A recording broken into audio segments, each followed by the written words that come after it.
Welcome back, everybody. This is Bamboo. I hope everyone is doing well and having a great day. We got some fantastic news. Yo, I tuned into YouTube and these content creators were spamming my suggestions about all these buffs and nerfs. We got a couple nerfs here. Clearly, this is a sunspot nerf from 1 power to 0. Redskull being 13 to 12. That makes hella sense. Yo, a 26... How are you gonna beat a 26 in 1 turn, bro? Like, that was ridiculous. This is pretty awesome. 4-3 to 3-3. That level nerf, level buff is amazing.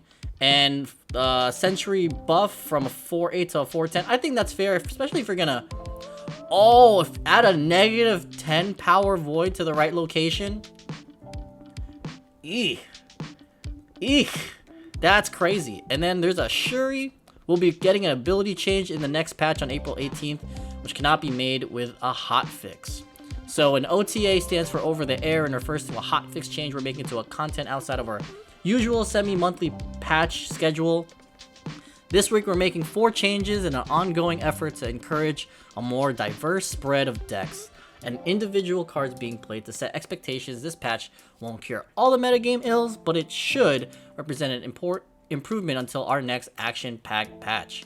That is amazing. And so, you know what? Let me see how much I gotta... Alright, so let's just make this real quick.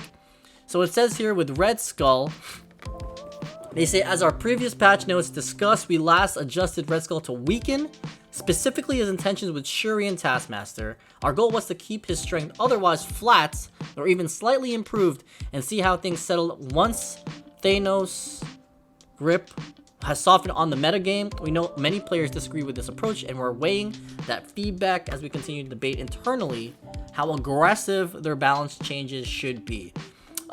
Yeah, you know, like we said, we're not developers of games, but we kind of understand where we want him to be.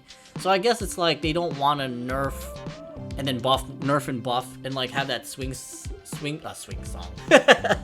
That like swinging effect of which way to like swing the pedestal around on nerfs. But I guess they're just gonna go nerf until they find that like nice little median. And I guess they're saying that once that change to shuri is live, we will revert this or previous redskull changes, maybe. But we're going to give that some time because we'd rather ensure a larger shift in the metagame. So it seems like they're going to nerf redskull, then shuri, then buff redskull back. And then this one, I'm assuming sunspot is one of the most heavily played cards. Obvious. Worked well with She-Hulk and Infinite. And I guess they just want a more diverse deck list, not just throwing sunspot everywhere. And I guess they're giving a lot more one drop, some love, and more, I guess, stage presence in the meta. We did evaluate some other changes to sunspot, but for series 2 cards, we want to retain the elegance of the original design, just a touch weaker. As a default card in both shuri and Thanos, this change does not impact those decks a bit more than others too. Let's talk about Shadowking with 4-3 to 3-3. Shadowking's whole purpose is to fight back against exactly the kind of thing that shuri is doing.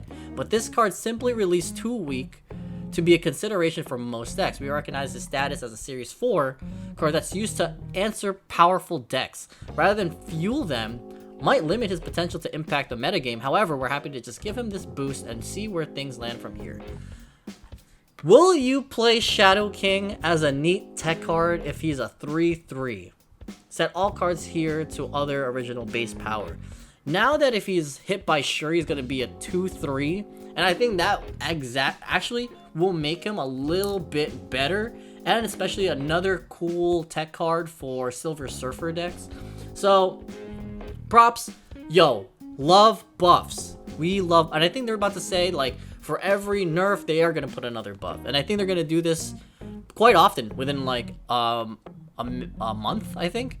So they're saying Sentry's a card that just hasn't found a great home yet. While these number changes aren't an obvious impact buff, it does increase the potential reward from running Sentry and the potential damage donating your void with Viper can do. This is just a change we've been interested to try out, so we're making it here. And then that is kind of like the end of it. This is kind of like a really quick summary, but damn, that is such a beautiful Beautiful picture. And yeah, are you guys excited? I'm excited. I actually kind of like Sunspot being a 1-0, especially on turn 2. He could be a 1-3. I think, I mean, him being just a 1-3, 1-4 is hella crazy.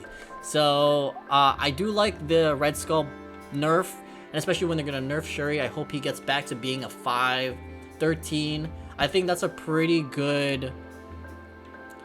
I guess that's a, to be honest, for the personality of Red Skull to be in this card, I think that's a perfect. That's perfect.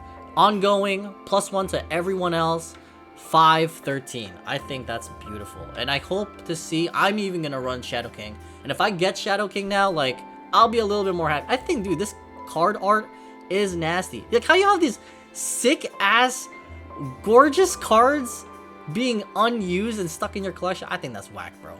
But these are the summary cards, and guys, I hope you like this video. And yeah, till next time, guys, peace.